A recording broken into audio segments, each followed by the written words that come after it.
Welcome, welcome to another episode of Glorious Life on Wheels Out and About.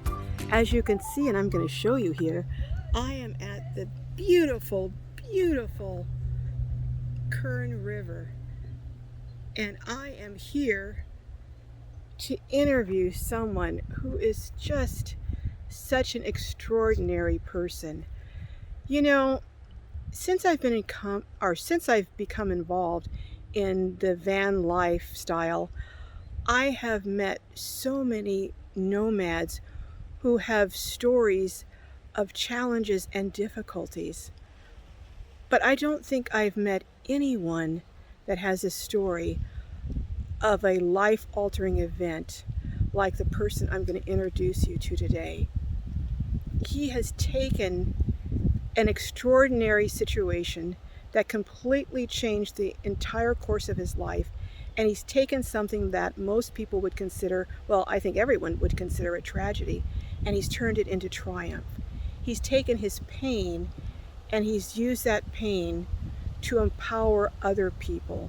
So from tragedy to triumph, from pain to power, I'm going to introduce you now to Derec. So come on and join me.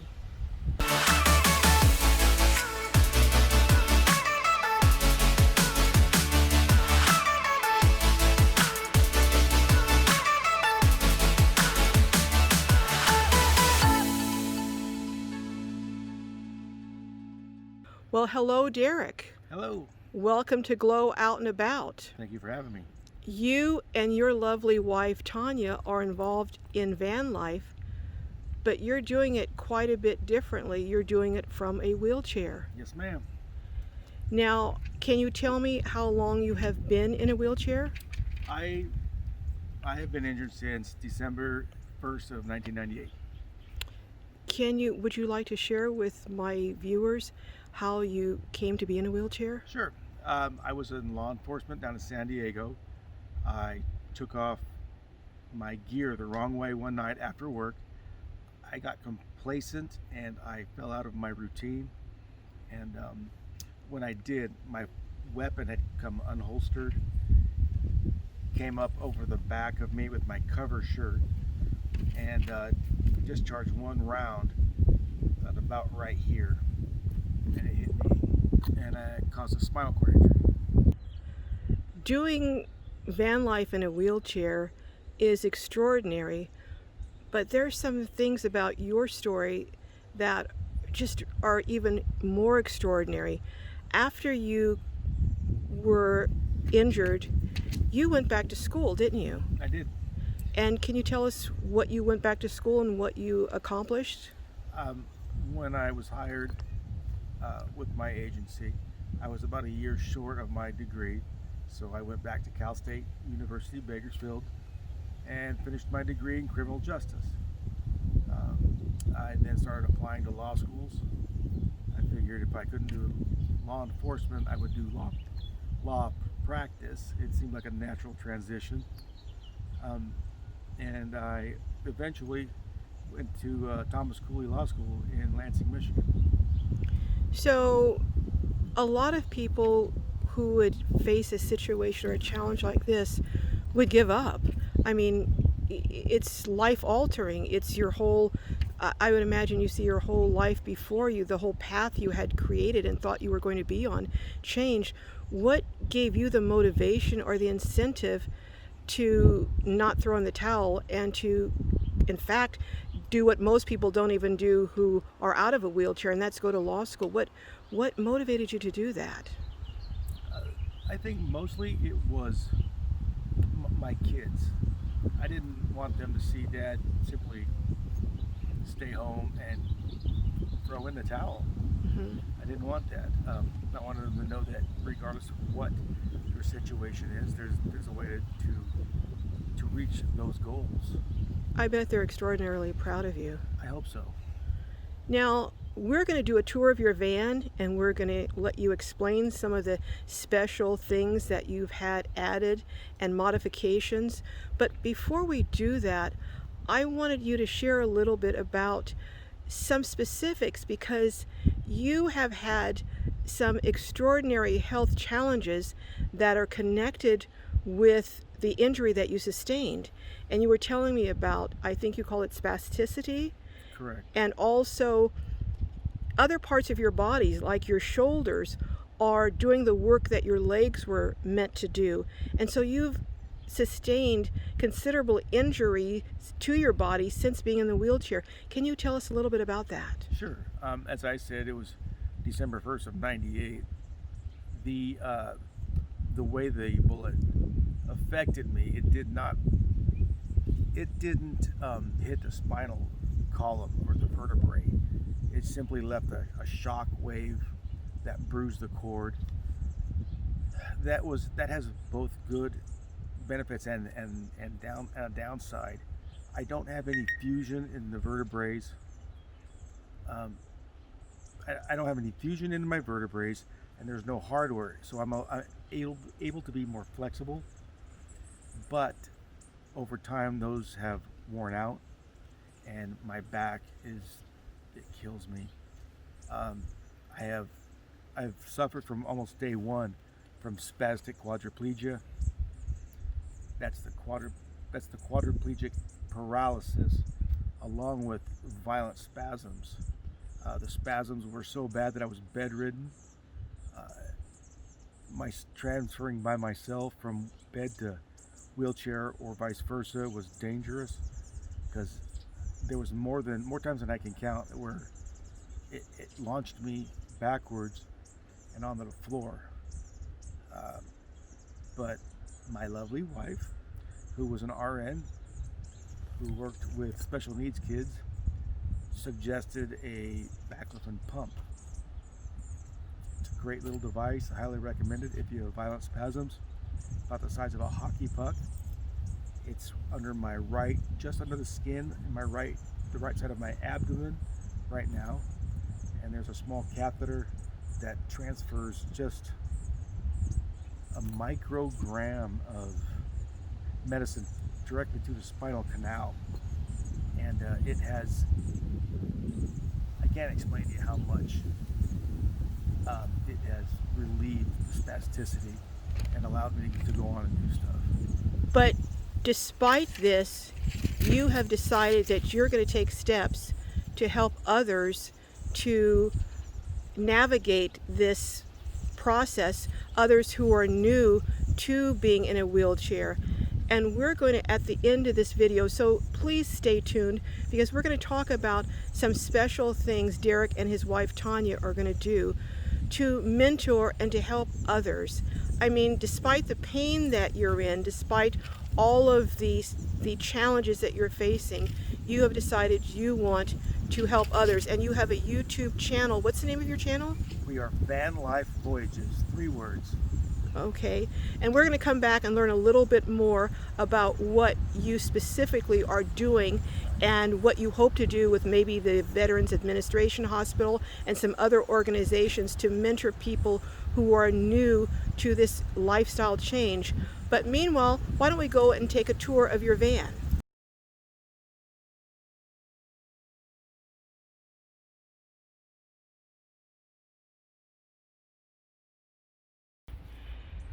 Now, who do we have here with you? This is my wife, Tanya. She's the brains behind the operation. And Tanya, you're a registered nurse, right? Yes, I am.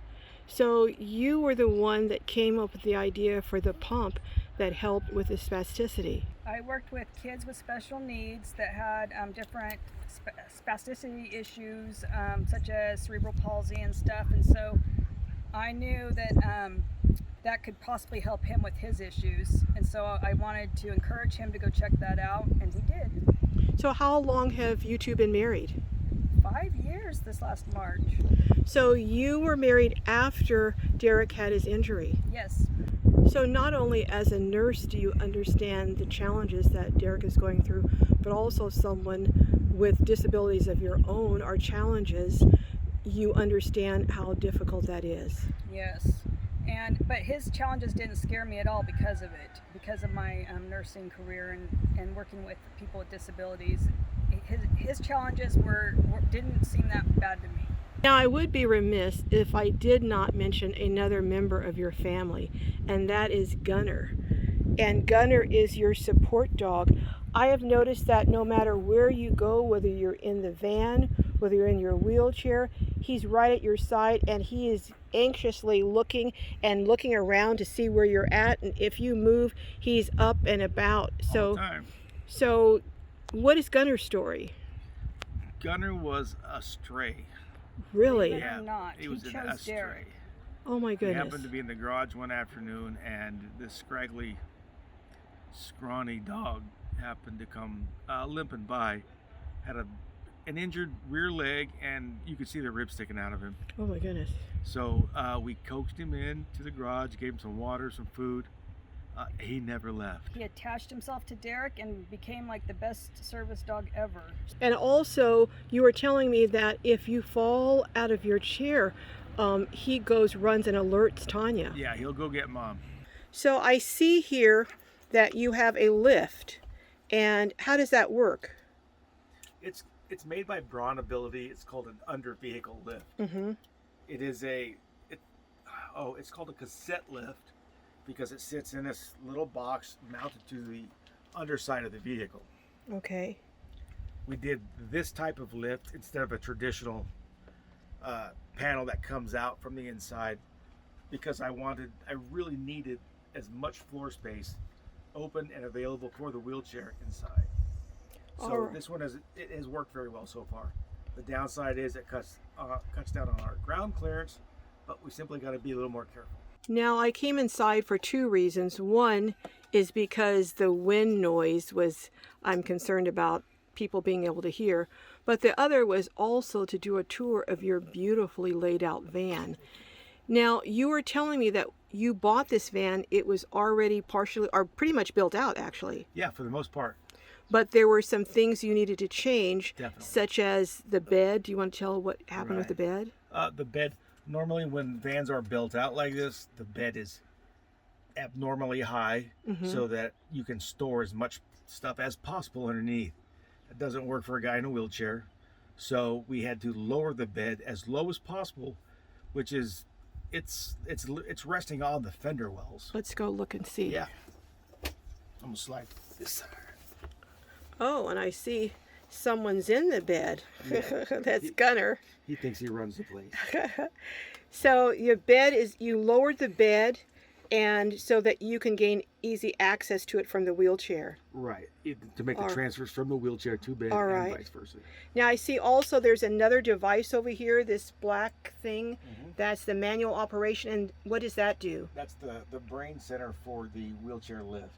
Oh, okay. So it takes up some space, but it doesn't seem to take up too awfully much. No, not much. All right.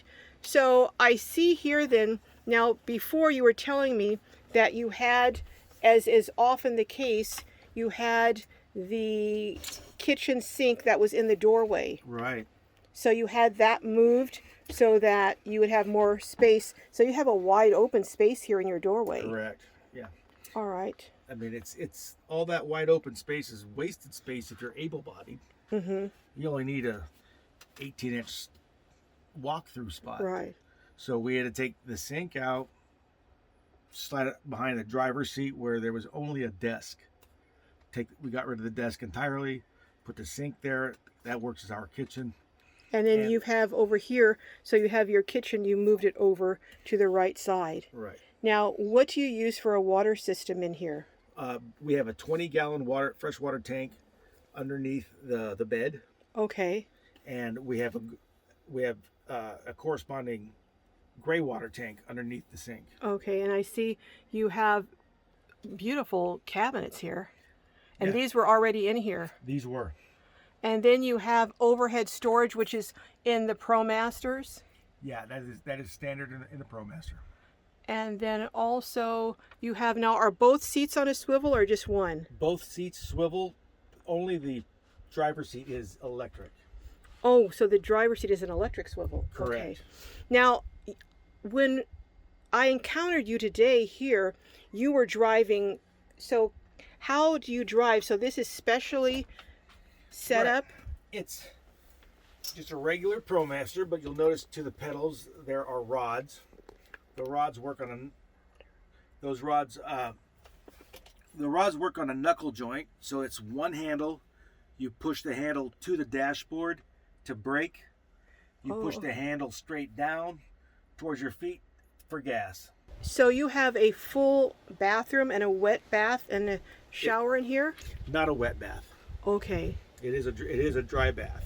Oh, okay. So there's not a shower in here? Correct. Okay. So now how do you and Tanya shower when you're on the road?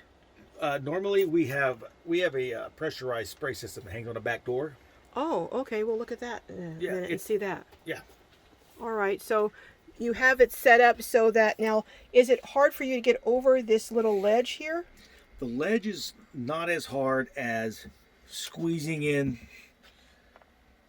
from the seat to this. Oh, I see. The storage makes it a little bit difficult. Okay. But it's doable. All right. So what you're saying is anyone who is in a wheelchair can still be a nomad or be out on the road. Absolutely. Okay. There's ways to make this easier. Okay. So I see you have is this a Max fan? Yeah, Max Air Fan. Okay. Exactly. And you have cargo nets for storage. That's a great idea. Works fantastic. And then you have a shelf overhead here. With the reading lights underneath. Okay. So who did all the modifications in here? Not the ones that are for the driving, but in your van as far as adjusting the bed, and you said did some things with electrical. Who did all that for you? All the modifications to the living area were done by Ronnie Stanfield at Bakersfield RV. I highly recommend it. He knows what he's doing. So this is an RV shop? It is. Oh wow. And they do apparently some form of builds too then. Yeah, they do a lot of customization. They do a lot of wreck repair. I mean, they run the gamut with RVs. Wow. Okay, and you were very satisfied with their work. Very. Because people who have conversions are always looking for people to do work. Absolutely. I recommend go seeing them. They can do a lot of good things. Now, speaking of power, what kind of power system do you have in here? Our electrical system for the living area runs off a double size AGM 12 volt battery. We have a 2000. Is it two? Hold on. Is it? No, our inverter. 12? Yeah, I'm sorry. And we have a 1200 watt inverter. Okay. All that brand new by Bakersfield RV. And you find that that's enough for your needs right now? We're finding that it's not.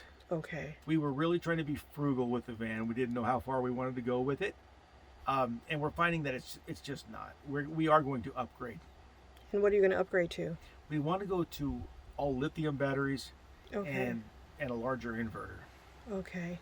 So you are going to go lithium, and what size inverter do you think you're going to go to?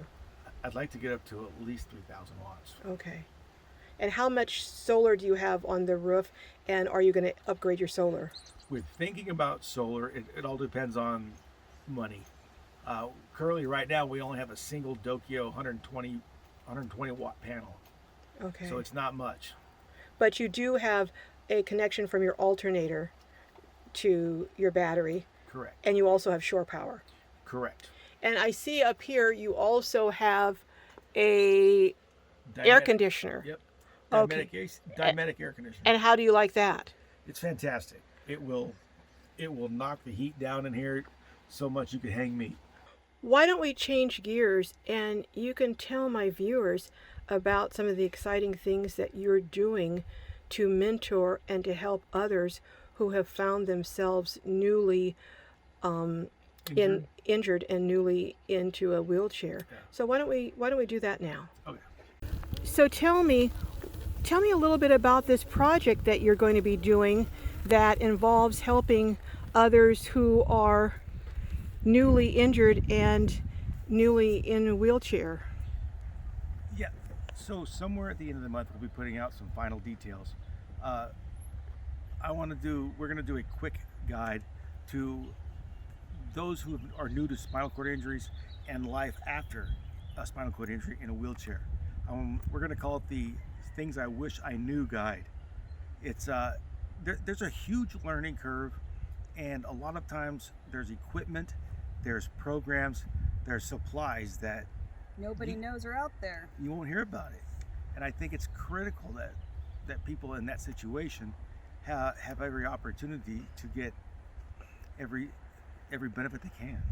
And you mentioned that you're going to be seeking out to work with different organizations, Correct. hopefully with veterans and others. Correct. We want to focus on veterans, but basically anyone who has suffered a traumatic, life-changing injury like this needs help. There's several veterans organizations that we are talking to, and hopefully we can come to some type of an agreement where maybe they sponsor or they help organize or even promote and market. So where are you going to be announcing this? Is this announcement going to come on your channel? It'll come on our YouTube channel, Van Life Voyages, 3 words, Okay. And on the website. and on our website. Correct. And is your website the same name? Yes, Van Life Voyages. Okay, and maybe you can come on one of my lives and share some information after you get this launched and Yeah, going. we'd love to. Definitely. Okay, and when do you think, so about the end of the month or a month or so, you'll be announcing some things? Right. You'll be giving and providing some more information on your channel about it. Yeah. By the end of the month, we should have a lot of this hammered out and know Okay. exactly where we're going and when. Well, thank you so much, Derek and Tanya. I appreciate your taking the time, and you truly are heroes, not only because of what you have done in your journeys, but because what you are about to do and help others who are starting on this and who may be fearful, have anxiety, and just don't know what to do, and you're going to come in and a hero and a shero.